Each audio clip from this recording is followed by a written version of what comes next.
Hello everyone, welcome you all to my YouTube channel. ඉතින් මගේ Unwritten Chapters YouTube channel එකට ඔයා අලුත් කෙනෙක් නම් මගේත් එක්ක මාව subscribe කරලා මගේ YouTube family එකට join වෙන්න කියලා ආරාධනා කරනවා. ඉතින් මම මේ මගේ second video එක, second chapter එක. එතකොට මේ video එකේ මම ඔයාලට ගේන්නේ how to reset your life in 30 days.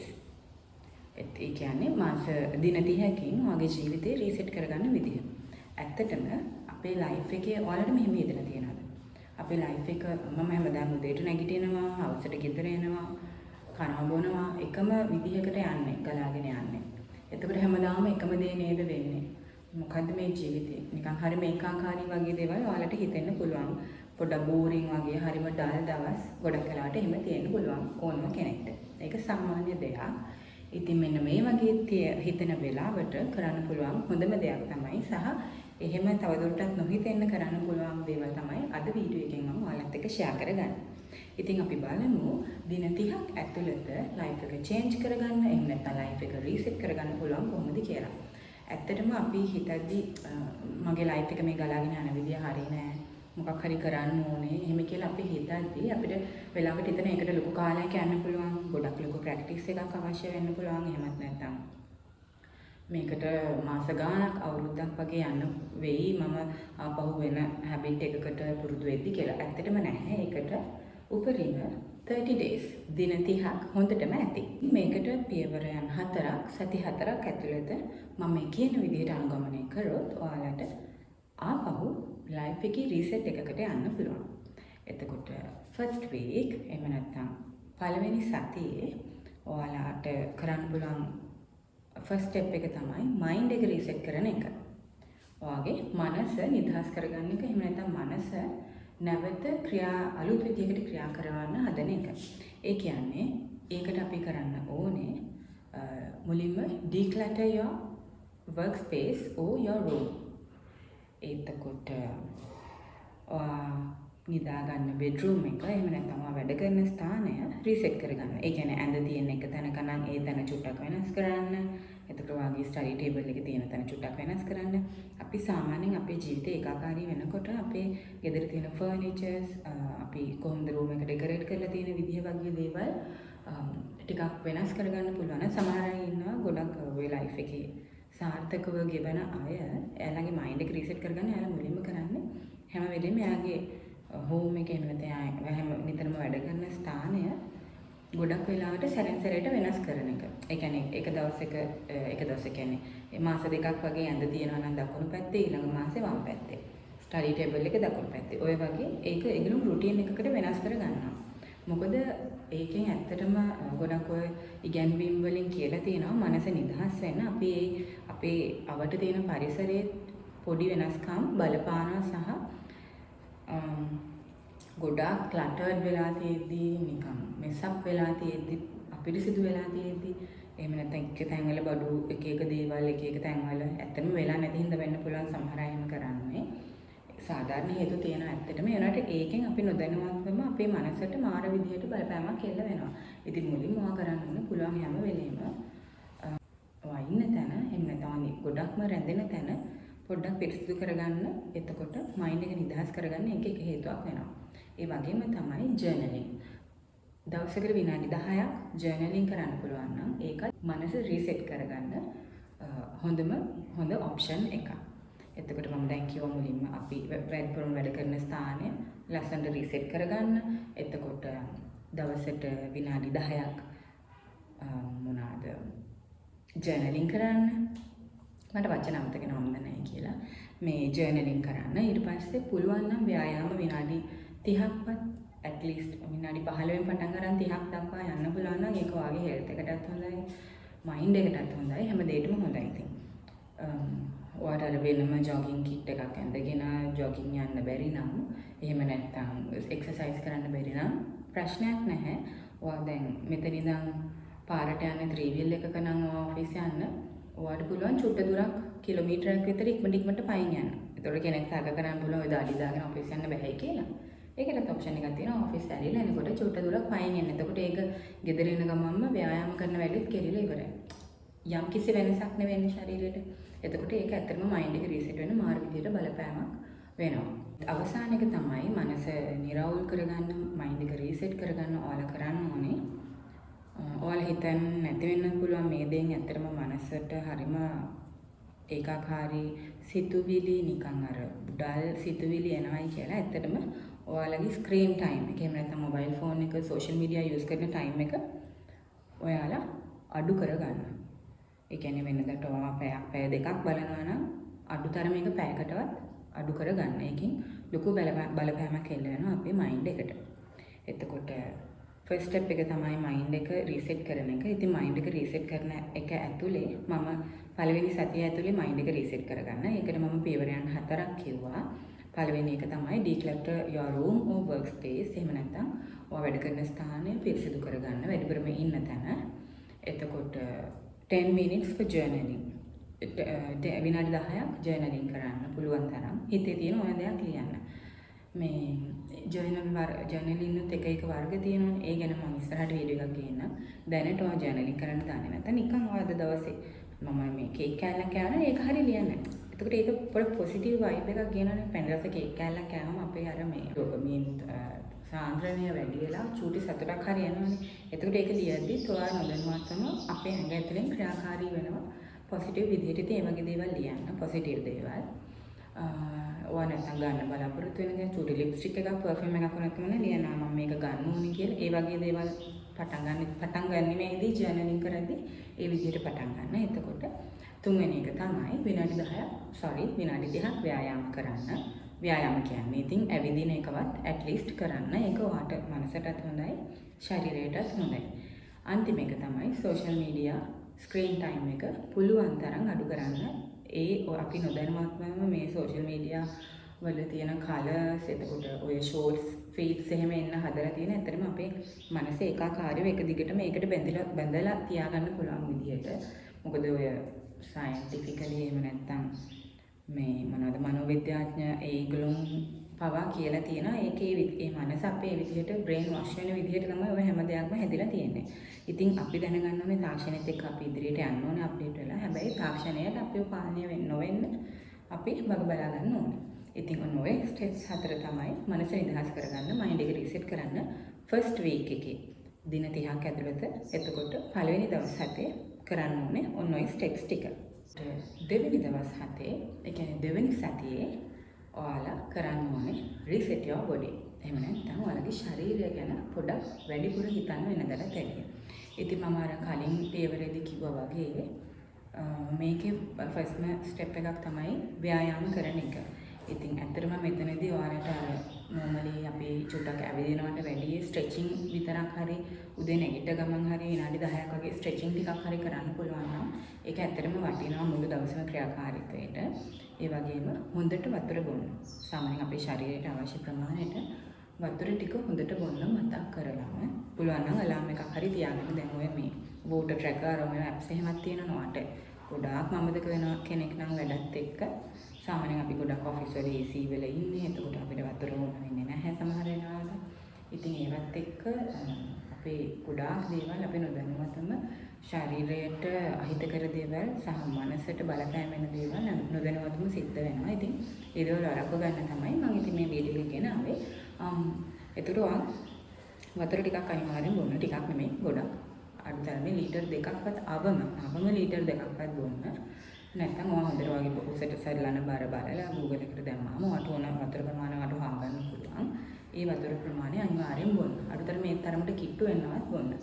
අනික මේක කියන්න ඕනේ විශේෂයෙන්ම වතුර ලීටර් 2ක් කිව්වහම අපි සාමාන්‍යයෙන් හිතනවා දවසට අපිට මිනිස්සෙක්ට අපි හිතමු අවශ්‍ය වතුර ලීටර් 2යි කියලා.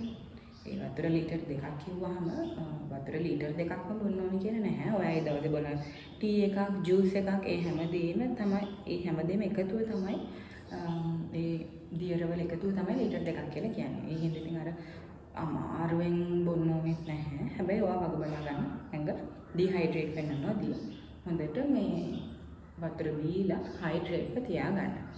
එතකොට හොඳට වතුර බොන්න අනිත් දේ තමයි සුවනින්දක් ලබා ගන්න. සුවනින්දක් කියන්නේ අවම පැය 7ක් 8ක්වත් නිදා ගන්න පුළුවන් නම් හොඳයි. ඒ වුණාට සමහර අයගේ තියෙන ඩේලි ටාස්ක්ස් එක එහෙම නැත්නම් පාඩම් වල අරමුණත් එක්ක ඒක අමාරුයි. ඒ හින්දා පැය 6ට යන්න ප්‍රශ්නයක් නැහැ. ඒ වුණාට මම නම් රෙකමන්ඩ් කරන්නේ සහ මම මේ වීඩියෝ එක ගේන්නේ ගොඩක් ස්ටඩීස් කරලා. එතකොට ඒ හැම එකෙම තියෙන අපි සාමාන්‍යයෙන් කියනවානේ මිනිස්සෙක්ට පැය 6ක් නින්දා අනිවාර්යෙන්ම ඕනි කියන එක කියනවා. ඊට එතනින් එහාට ගියොත් පැය 7ක් 8ක් නිදා ගන්න පුළුවන් නම් ඒක ඇත්තටම ශරීරයට ගොඩක්ම හොඳයි. මොකද හැම ලෙඩකටම බලපාන ප්‍රධානම හේතුව තමයි නිින්ද නොමැතිකම, නිින්ද අඩුවීම. අපි ඒක හිතන්නේ නැහැ ගොඩක් වෙලාවට. ඒ කියන්නේ මේ බලපෑම ඉන්නේ දැන් නෙමෙයි අපිට ගොඩක් පස්සේ කාලෙකදී. ඔයාලා සමහරවිට අහලා ඇති කිසිම ලෙඩක් තිබිලා නැති කෙනෙක් එකපාරම නැති වෙලා, එකපාරම මෙයාට මෙහෙම වෙලා කරදරයක් වෙලා කියලා අපිට ආරංචි වෙනවා. එතකොට කට්ටිය කියනවා මෙයා හරිම නිරෝගී, මෙයාට කිසිම ලෙඩක් එහෙම් බහින ලෙඩක් තිබ්බේ නැහැ. ඔහොම කියනවානේ කට්ටිය. ඒ ගොඩක් වෙලාවට ඒගොල්ලන්ගේ හිස්ටරි එක බලාගෙන යද්දී නිින්ද තමයි බලපාලා තියෙන්නේ ඒ හැම ලෙඩකටම. ඒ කියන්නේ අපේ මේ නිින්ද නැචරලි අපේ දවසේ නිදා ගන්න නිින්ද අඩු කරනවායි කියන්නේම අපි සදාකාලික නිින්දට යන්න ඉක්මන් වෙනවා කියන එක. ඉතින් ඒක අපි අකමැත්තෙන් හරි පිළිගන්න ඕනේ. ඒ වුණාට දැන් අපේ තියෙන මේ එඩියුකේෂන් සිස්ටම් එකත් එක්ක ඒ හැම දෙයත් එක්කම ඉතින් ගොඩක් වෙලාවට ළමයි පවා නිදි මරනවා. ඉතින් ඒ වුණාට නිින්ද කියන්නේ අත්‍යවශ්‍යම සාධකයක් අපි ලස්සන ජීවිතයක් ගත කරන්න. ඒක ප්‍රශ්නයක් නැහැ. ඔයාට ඒ නොලැබෙන නිින්ද දවල් වරුවේ හරි ලබා ගන්න පුළුවන් නම් හැබැයි හොඳ ඩීප් ස්ලීප් එකකට යන්න ඕනේ. කොහෙවත් සද්ද බද්ද ඇහෙන්නේ නැතුව මේ කාගවත් කරදරයක් නැතුව අර දවල් වල හැරි නිදා ගන්න අවස්ථාවක් තියෙනවා නම් නිදි මරන්න ප්‍රශ්නයක් නැහැ. ඉතින් පුළුවන් තරම් මම කියන්නේ අපේ මෙහෙමනේ අපිට දැන් පාඩම් කරන ඒවත් එක්ක සමහරවිට අපි ෆෝන් එක බලන්නත් රැත් තිස්සේ වෙන වැඩක වෙලාවටත් ගෙදර වැඩක් කරන්න අපිට නිදි මරුවත් ෆෝන් එකටත් අනිවාර්යයෙන්ම විනාඩි 30ක් හරි යවනවනේ. එතකොට ඒ විනාඩි 30 හරි අඩු කරාම අපිට තව විනාඩි 30ක් හරි නිින්ද වැඩිපුර ලබා ගන්න පුළුවන් නම් ඔයාලා අනිවාර්යයෙන්ම මේ ඔප්ෂන් එකට යන්න. මම කියන දේවල් කරලා බලන්න ලොකු වෙනසක් තේරෙයි. ඉතින් එතකොට දෙවෙනි දවස් 7ේදී කරන්න ඕනේ ඒ ටික ඔයාගේ ශරීරය ගැන ගොඩක් වෙනදටත් වැඩිය හිතන්න. එතකොට මේ අපේ රීසෙට් කරන ප්‍රොසෙස් එකේ ලයිෆ් එක රීසෙට් වෙන දවස් 30 පළවෙනි දවස් 14ේදී කරන්න ඕන දේවල් ගැන දැන් මම කතා කරලා ඉවරයි. ඉතින් අපි යමු ඊළඟට කරන්න ඕන මොනවද කියලා බලන්න. තුන්වෙනි සතියේ. එතකොට දැන් පළවෙනි සති දෙකේ පළවෙනි හැබිට් එක reset your mind and දෙවෙනි හැබිට් එක reset your body. එතකොට තුන්වෙනි සතියේ පටන් ගන්න reset your habits. ඔයගේ habits පොඩ්ඩක් ආපහු reset කරගන්න. ඒ කියන්නේ හැමදාම එකම වෙලාවකට නැගිටින්න පුරුදු වෙන්න. එතකොට normally මේක මේ දවස් ගානක් යනකොට ඔයා ඒකට ඔටෝමැටිකලිම පුරුදු වෙනවා. එතකොට ඒකෙන් අනිත් හැමදේමත් එක වෙලාවකට සිද්ධ වෙන්න පටන් ගන්නවා. මේ පොඩි පියවරයන් වලින් ලොකු වෙනසක් ඔයාට අත්දකින්න පුළුවන් වෙයි. අනිවාර්යයෙන්ම කරලා බලන්න. අපි මේ පටන් ගන්න තුන්වෙනි සතියේ එහෙම නැත්නම් 15 වෙනි දවසේ පටන් ගන්න ඕන හැබිට් එක තමයි reset your habits. ඒ කියන්නේ අපි දැන් මයින්ඩ් එක රීසෙට් කරන දවස් 30 පළවෙනි ස්ටෙප් එක තමයි reset your mind and දෙවෙනි ස්ටෙප් එක reset your body. එතකොට තුන්වෙනි ස්ටෙප් එක තමයි reset your habits. එතකොට මේ reset your habits කියන එකේ පළවෙනි එක තමයි wake up in the morning at the same time. ඒ කියන්නේ හැමදාම දිනපතාම එකම වෙලාවකට නැගිටින්න ඔයාලා පුරුදු වෙන්න. ඒකෙන් ගොඩක් ලොකු වෙනසක් ඔයාලට දැනෙන්න ගනි. ඔබ දවස් 7ක් වගේ එක දිගට පුළුවන් තරම් කරන්න try කරන්න. එතකොට අනිත් හැමදේමත් ලස්සනට ගලාගෙන යනවා. මේ පොඩි දේවල් එකතු වුණාම ඔයාලට end of the day තේරෙයි ලොකු වෙනසක් ඔයාගේ තියෙනවා වගේ. මුළු ඇඟ ඇතුළෙන්ම හරිම ලොකු vibration එකක්, positive vibration එකක්, positive energy එකක් ඔයාලට අත්දකින්න පුළුවන් වෙනවා. මේ කියන steps මේ විදිහට කරලා බැලුවොත්. මම මේ කියන එක පාරම අපිට කරගන්න බැරි වෙයි. at least ටික try කරන්න ඔයාලා පුරුදු වෙන්න. එතකොට දෙවෙනි එක තමයි practice gratitude. ඒ කියන්නේ හැමදාම ස්තුතිවන්ත වෙන්න පුරුදු වෙන්න. තමන්ගේ දවස කොච්චර නරක කොච්චර නෙගටිව් දවසක් වුණත් ඒ නෙගටිව් එක ඇතුලේ පොඩි පොසිටිව් දෙයක් තියෙන්න පුළුවන්. නෙම අනිවාර්යයෙන්ම තියෙනවා. මොකද අපිට වෙන සමහර නෙගටිව් දේවල් අපිට ඒ වෙලේ නෙගටිව් ෆීලිං එකක් නිකන් හරිම දුක හිතෙන ෆීලිං එකක් ගෙනවවත් තව දවසකදී ඔයාට හිතෙනවා අනේ එදා මේ දේ වෙච්ච එක හොඳයි කියලා. ඒ නිසා ලයිෆ් එකේ කිසිම දෙයක් වෙන්නේ නරකකට කියලා හිතන්න එපා. හැම වෙලේම පොසිටිව්ලි හිතන්න. එතකොට දවසේ ඇවිල්ලා ඔයාගේ දවසේ කොච්චර නරක වුණත් ඔයා ඇඳුරට ඇවිල්ලා එදා රැට අඬන්න තරම් තනියෙන් සිදුවීමක් සිද්ධ වුණත් ඔයා මතක තියාගන්න ඔයාට ඇවිල්ලා අඬන්න ඇඳුරට ඇවිල්ලා අඬන්න ඇඳක් තියෙනවා හිසට උඩින් වහලක් තියෙනවා. එතකොට ඔයාට හැමදේම සැප පහසුවට තියෙනවා. දැන් ඔයා මේ ඉන්න තත්වෙට එන්න බැරුව පාරේ ඉන්න කෙනෙක් කොච්චර හීනමානා වෙන්න පුළුවන්ද? ඒ කෙනෙක්ද දැන් අපි දැන් ඉන්නේ හොඳ ඇඳක හොඳ ගේක වෙන්න පුළුවන්. එතකොට අපි දැන් තව ලොකු තැනකට යන්නේ අපි කල්පනා කරන්නේ හැබැයි අපි මේ ඉන්න තැනට එන්න තව ලෝකෙ කී දෙනෙක් හිතාගෙන ටාගට් කරගෙන ඉන්නවද? ඉතින් ඒ හින්දා ඔයා දැනටමත් ඉන්නේ හොඳ තැනක. ඔයා අත්‍තරමේ මට මේ විදිහට අඬන්න සුව පහසු ඇඳක් හරි තියෙන එකට ස්තුතිවන්ත වෙන්න. පොඩිම හරි දෙයකට ජීවිතේ ස්තුතිවන්ත වෙන්න. මොකද අපි යම්කිසි දෙයක් විශ්වයට මුදා හරිද්දි තමයි අපිට විශ්වේනොත් හොඳ දේවල් get back වෙන්නේ. ඒ හින්දා හැම වෙලේම මුළු ලයිෆ් එකටම හැම දෙයකටම ග්‍රැටිටියුඩ් වෙන්න. ඒක කරලා බලන්න එක දිගට මාරම ලොකු වෙනසක් තියෙනවා. ඒක අද්දුටුවයි ප්‍රත්‍යක්ෂයි. ඒව නම් අත්දැකීමෙන්ම කියන්නේ. ඉතින් ඒ හින්දා හැම දෙයකටම ස්තුතිවන්ත වෙන්න. ඒ වගේම තමයි reset your habits කියන එකට ඔයාලට දවසකට පොතක් කියවන්න පොතක පිටු 10ක් හරි කියවන්න පුළුවන් නම් ඒක ඇත්තටම හොඳ හැබිට් එකක්. මොකද ඔය ගොඩාක් හොඳ පොත් තියෙනවා දැන් සාමාන්‍යයෙන් ඔය Atomic Habits එතකොට Ikigai Rich Dad Poor Dad වගේ පොත් ඒවා ඒ කියන්නේ ඉංග්‍රීසි එකම කියවන්න ඕනේ කියලා එකක් නැහැ. මොකද ඒවා සිංහල පරිවර්තනයක් දැන් ලංකාවේ ඕන තරම් ගන්න තියෙනවා. මම කියන්නේ මේ දැන් කවදාවත් පොතක් කියවපු නැති පොත් කියන්න අකමැති කෙනෙක් ඒ වගේ එකක් අරන් කියවන්න අවශ්‍ය නැහැ. ඒ වුණාට එක ඔයගොල්ලෝ Facebook එකේ Instagram එකේ එහෙම නැත්නම් TikTok එකේ නිකන් ස්ක්‍රෝල් කරනවට වැඩිය අදුතරම ඔය YouTube එකක ඔය පොත් ගැන එහෙම තියෙන පොඩ්කාස්ට් එකක් හරි බලන්න මාර එනර්ජි එකක් ලැබෙනවා. අර TikTok YouTube බලනවට මේ කියන්නේ YouTube එකේ කියන shorts. ඔය shorts feed වලින් තමයි ගොඩක්ම මනස අප්සෙට් යන්නේ. ඉතින් ඔය Instagram එකේ reels එතකොට TikTok ඒ වගේ මෙහෙම අර ස්ක්‍රෝල් කරගෙන උඩට යන දේවල් බලලා අන්තිමේදී ඔයාලට සමහරවිට නිදිමතක් නැහැ. තවත් බලන්න හිතන නිකන් විකෘති වෙලා මනස තාක්ෂණින් ඩිවයිස් එකකින් අපේ පාලනය කරන තත්ත්වයට එනවා අපි. එහෙනම් ඒක නොවෙන්න ඔයාලා දැන් ඔය YouTube වල තියෙන වගේ පොඩ්කාස්ට් වල ඔය පොතක් ගැන තියෙන දෙයක් එමෙත ලයිෆ් එක ගැන තියෙන දෙයක් ගොඩක් වෙලා නෙමෙයි විනාඩි 10ක් බලන්න මාර එනර්ජි එකක් එනවා. at least ඔයා හිතා ගන්නනේ හරි මම මෙහෙම කරන්න ඕනේ කියලා හිතපු ගමන්ම අපිට කරන්නත් බෑ. දැන් මම මේ වීඩියෝ කරපු ගමන්ම කෙනෙක්ට දවස් දෙකකට රීසෙට් වෙන්න බැරි වෙන්න පුළුවන්. හැබැයි ඒක ස්ටෙප් එකක් හරි අරන් බලනවා. එතකොට ඒක ගොඩාක් ලොකු පොසිටිව් දෙයක් වෙනවා. එයාට තව තවත් try කරලා බලන්න හිතෙනවා. ඉතින් ඒ හින්දා පොත් දැනටමත් පොත් කියවන කෙනෙක් නම් ඉස්සර පොත් කියවලා දැන් ඒක මගහැරලා ගිය කෙනෙක් නම් ගොඩාක් දේවල් මගහැරෙන්න මිනිස්සුන්ට ටයිම් එකක් නැහැ කිව්වට ඔය අපි ඩිවයිස් එකට දෙන ටයිම් එකෙන් විනාඩි 10ක් 15ක් එමුනම් පැයක් පොඩ්ඩක් අඩු කරගත්තා නම් ගොඩක් වැඩ කරගන්න වෙලාව තියෙනවා ඇත්තටම. ඒක තමයි ඇත්තම කතාව. ඉතින් ඒ හින්දා ඒ ටයිම් එක අඩු කරලා ඒක තව වැදගත් දෙයකට යොමු කරන්න පුළුවන් නම් ඒක ඇත්තටම හොඳ දෙයක්. ඉතින් මම රෙකමන්ඩ් කරනවා දවසකට පොතක හොඳ පොතක නිකන් මේ අනම්මන පොත් නෙමෙයි පිටු 10ක් හරි කියවන්න පුළුවන් නම් ඒකත් ගොඩාක් හොඳ දෙයක් වෙනවා ඔයාගේ ලයිෆ් එක මයින්ඩ් එක රීසෙට් කරගන්න. එතකොට ඊළඟ දේ තමයි replace your bad habit with a healthy one. ඔයාගේ නරක පුරුද්දක් තියෙනවා නම් ඒක හොඳ පුරුද්දක් දාලා ඒක කපා හැරලා දාන්න. ඉතින් මම දැන් කලින් කිව්වා වගේ ඒකට හොඳම උදාහරණයක් විදිහට ඔය ෆෝන් එක පාවිච්චි කරන එක චුට්ටක් අඩු කරලා ඔයා ඒ වෙනුවට පොතක පිටු 10ක් කියවන්න. නැත්නම් TikTok, Facebook, Instagram යනවට වැඩිය ඔයාට පුළුවන් නම් YouTube එකක පොඩි පොඩ්කාස්ට් එකක් බලන්න. හැබැයි පැය ගණන් නෙමෙයි. පොඩි වෙලාවක පොඩ්කාස්ට් එකක් හරි බලන්න පුළුවන් නම් මම කියන්නේ නිදි මරාගෙන එහෙම බලන්න නෙමෙයි. ඒ කියන්නේ ඔයගේ ලයිෆ් එකට දෙයක් ගන්න පුළුවන් දෙයක් කරන්න පුළුවන් නම් ඒ හැබිට් එක රීප්ලේස් කරගන්න. ඒක ගොඩක් වටින දෙයක්.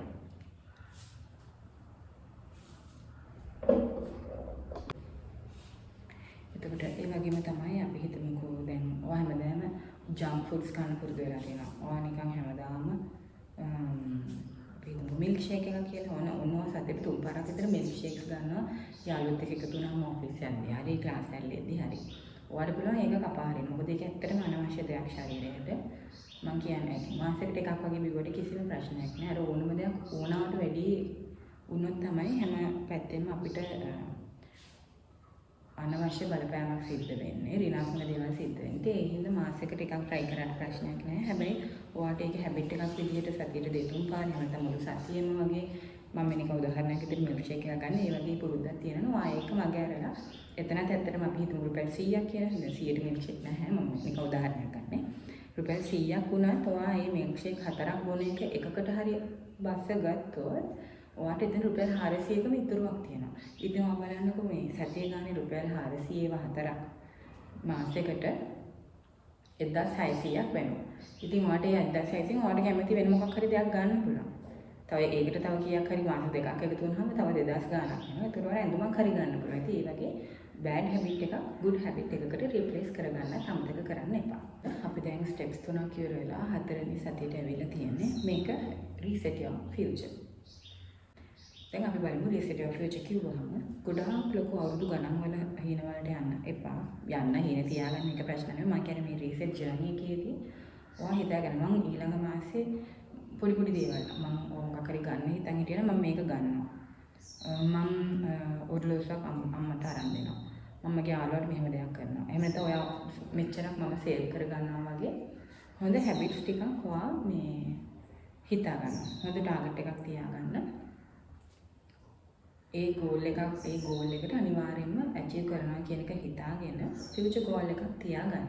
ඒ කියන්නේ ෆියුචර් රීසෙට් එකක්. ඒ කියන්නේ මෙච්චර කාලව එහෙම ෆියුචර් එක ගැන හිත වැඩ කරේ නැති වෙන්න පුළුවන්. නමුත් මේ රීසෙට් ජර්නි එකේදී අර වගේ දෙයක් හදාගත්තාම ඒක යන්නේ පොසිටිව් පැත්තකට. එතකොට save money savings ඔය මෙච්චර දවස් කරලා නැත්තම් පොඩි හරි විදියකින් ඒක පටන් ගන්න. ඒකත් ඇත්තටම ගොඩක් වැදගත් දෙයක්. දැන් මම අර කිව්වා වගේ අර ජංක් ෆුඩ් අඩු කරත් අපිට යම් කිසි පොඩි මුදලක් එකතු කරගන්න පුළුවන්. ඉතින් අපිට සමහරවිට ඒ වෙලෙට හිතෙන්න පුළුවන් අයියෝ මේ මොකක්ද දන්නේ මේ මෙච්චර ගාණක් නේ කියලා. ඒ උනාට හොඳට කල්පනා කරලා බලන්න අපේ අතේ රුපියල් 100ක්වත් නැති වෙන අවස්ථාවක් සමහරවිට අපිට එන්න පුළුවන්. එතකොට අන්න ඒ වගේ වෙලාවට හිතෙන අයියෝ මම එදා මේක නොකා හිටියා නම් ඉවරයි මේ වැඩක් නැති දෙයකට වියදම් කරේ වගේ දේවල් අපිට හිතෙනවා. ඉතින් ඒ වගේ දේවල් ඒ වගේ නෙගටිව් ෆීලිංගස් නොඑන්න තමයි මේ රීසෙට් එක මම කරන්නේ. රීසෙට් වෙන්න කියන්නේ මොකද මාරේ විදිහට මේකෙන් රිලැක්සේෂන් එකක් මයින්ඩ් එක රීසෙට් වීමක් වෙනවා. ඉතින් අර වගේ ඔයා පොඩි පොඩි මුදලක් හරි එකතු කරගෙන තියාගත්තොත් මන්ත් එන්ඩ් එකේ ඔයාට සාමාන්‍යයෙන් ලොකු මුදලකට යන්න පුළුවන්. ඔයා නොදැනුවත්වම. අනික ඒක තියනවා කියන එකත් අමතක කරලා දාන්න. එතකොට ඔයාට මොකක් හරි වෙලෙක කීයක් හරි අතේ නැතුව අවශ්‍ය වුණොත් එතනින් ගන්න පුළුවන්. ඉතින් ඒක ඇත්තටම ලොකු සේවිං එකක්. ඒ වගේම තමයි හැමදාම මොකක් හරි ගෝල් එකක් ඊළඟ මාසෙට කියන්නේ මම කියන්නේ දුර අනාගතයේ තියෙන ලොකු ලොකු ගෝල්ස් ගැන නෙමෙයි. දැන් මම මේ මාසේ මේ ජූලයිනේ මේ ජූලයි මන්ත් එකේ ඉඳන් ඕගස්ට් මන්ත් එකේදී මම මේ ස්කිල් එක පොඩ්ඩක් බලනවා. try කරලා බලනවාගේ හැම වෙලේම ලොකු ස්කිල්ස් නෙමෙයි. මොන හරි දැන් ඔයාට ඉංග්‍රීසි තව ටිකක් හදා ගන්න ඕන නම් ඉංග්‍රීසි වීඩියෝස් ටිකක් බලන්න. ඉංග්‍රීසි වචන ටිකක් මම මෙච්චර වචන ප්‍රමාණයක් vocabulary එක මම හදා ගන්නවා මේ මාස ටිකේදී. එහෙම නැත්නම් ඔයාට මම අර කිව්වා වගේ හොඳ පොතක් කියවන්න ඕනේ නම් මම අර ඉතුරු කරපු සල්වලින් මේ පොත ගන්නවා මේ මාසෙදී. එහෙම හිතලා ඔයාට අර හොඳ පොඩි පොඩි ගෝල්ස් ඒවා පොඩි පොඩි අචීව්මන්ට්ස් උනාට ඔයා ඒක හිතලා ඒක කරාට පස්සේ අර අපේ ඇඟේ තියෙන ක්‍රියාකාරීත්වය වෙන විදිහත් එක්ක ඩොපමින් ක්‍රියාකාරීත්වයත් එක්ක ඩොපමින් වලින් හැම වෙලේම කරන්නේ අපිව සතුටු කරන එකනේ. ඉතින් ඒකත් එක්ක හැමදේම නිකන් පොසිටිව්ලි ඔටෝමැටිකලි වෙන්න පටන් ගන්නවා. එතකොට එතකොට ඊට පස්සේ මාසෙකදී ඔයාලට ගෝල් එකක් සෙට් කරගන්න පුළුවන්. මම මේ පොත මේ මාසෙ ඉවරෙද්දී කියවලා ඉවර කරනවා. ඉතින් ඔය වගේ චූටි ස්කිල්ස් හදාගන්න. එතකොට එතන කියවන්න නැති කෙනෙක් නම් කියවන්න ස්කිල් එකක් හදනවා. ඉංග්‍රීසි vocabulary එක ඔයාලගේ හොඳ වෙනවා. ලොකු දේවල් නෙමෙයි. ඔයාට අතරමේ ෆිල්ම් එකක් බලන්න මම මේ මාසෙදී මේ ෆිල්ම් එක ගිහින් බලනවා. මම මේ මාසෙදී මෙන්න මේ තියෙන කැෆේ එකට මම ගිහින් චුට්ටක් try කරලා බලනවා වගේ දේවල්. මොකද අපි ඇත්තටම ගොඩක් වෙලාවට ලංකාවේ ගොඩක්ම ඉන්නේ මධ්‍යම පාන්තිකය. ඉතින් ඒගොල්ලන්ට ගොඩක් ලොකු තැන් රීච් කරන්න පුළුවන්. මේ එහෙම නැත්නම් සාමාන්‍ය විදිහටම ඉන්නත් පුළුවන්. ඒ වුණාට අපි මේ ජීවිතවල ඉන්න ටිකේදී හැම දෙයක්ම හැම කෑමක්ම හැමදේම එක්ස්ප්ලෝර් කරලා මේ එක්ස්පීරියන්ස් කරලා බලන්න ඕනේ කියලා මම හිතනවා. ඉතින් ඒ හින්දා ටාගට් එකක් තියාගන්න. මේ සැලරි එක එකතු කරලා මම එහෙනම් මේ ඉයර් එන්ඩ් එකේදී මගේ ෆැමිලි එකත් එක්ක හොටෙල් එකක ඩිනර් එකකට යනවා. ලොකු ගාණක් යන්නේ නැති වෙන්න බෑ. මොකද අපි පිටි පැකට් එකක් ගන්න 1000 ගාණක් වේදම් කරොත් අපි පිටි බොන එක අඩු කරලා ඒක චුට්ටක් ඉදිරි කරලා අර වගේ හොටෙල් එකක එක්ස්පීරියන්ස් එකක් ෆැමිලි එකට දෙන්න පුළුවන් නම් ඒක මාර අචීව්මන්ට් එකක්. ඉතින් ඔන්න ඔය වගේ පොඩි ගෝල්ස් ඔයාලා සෙට් කරගන්න. එතකොට ඒක තමයි ෆියුචර් රීසෙට් එකේ තියෙන පියවරයන් ටික. ඉතින් දවස් 30ක් පුරාවට කොහොමද ලයිෆ් එක රීසෙට් කරගන්නේ කියන හැබිට්ස් අතර දැන් මම කතා කරලා ඉවරයි. ආපහු චුට්ටක් රිවයින්ඩ් කරොත් එහෙම පළවෙනි එක තමයි රීසෙට් your mind. ඔයාගේ මනස රීසෙට් කරගන්න. එතකොට දෙවෙනි එක රීසෙට් your body. ශරීරය වෙනස් කරගන්න, ශරීරය රීසෙට් කරගන්න try කරන්න. තුන්වෙනි එක තමයි රීසෙට් your habits. ඔයාගේ පුරුදු රීසෙට් කරගන්න. දැනටමත් හොඳ පුරුදු තියෙනවා නම් තව හොඳ පුරුදු එකතු කරගන්න. එහෙම නැත්නම් දැන් තියෙන නරක පුරුදු වලට හොඳ පුරුදු රීප්ලේස් කරලා මේ හැබිට්ස් ටික රීසෙට් කරගන්න. ඒ වගේම තමයි රීසෙට් your future. ඔයාගේ ෆියුචර් එක රීසෙට් කරගන්න. චූටි ටාස්ක්, චූටි ස්කිල්ස්, එතකොට චූටි ගෝල්ස් එකතු කරලා ඔයාගේ ෆියුචර් එක ඉතින් මම හිතනවා මේ වීඩියෝ ඔයාලට වැදගත් වෙන්න ඇති කියලා. ඉතින් ඔයාලා මොකද හදාගත්ත ස්කිල් එක, ඔයාලා මොකද තියාගත්ත ගෝල් එක කියලා පුළුවන් නම් කමෙන්ට් එකකුත් දාන්න. වැදගත් වෙනවා කියලා හිතනවනේ යාළුවොත් එක්ක ෂෙයා කරගන්න. ඉතින් YouTube family එකට මගේ join වෙන්න කියලා ආරාධනා කරනවා. එහෙනම් ඉතින් until the next chapter, write your own story. Bye.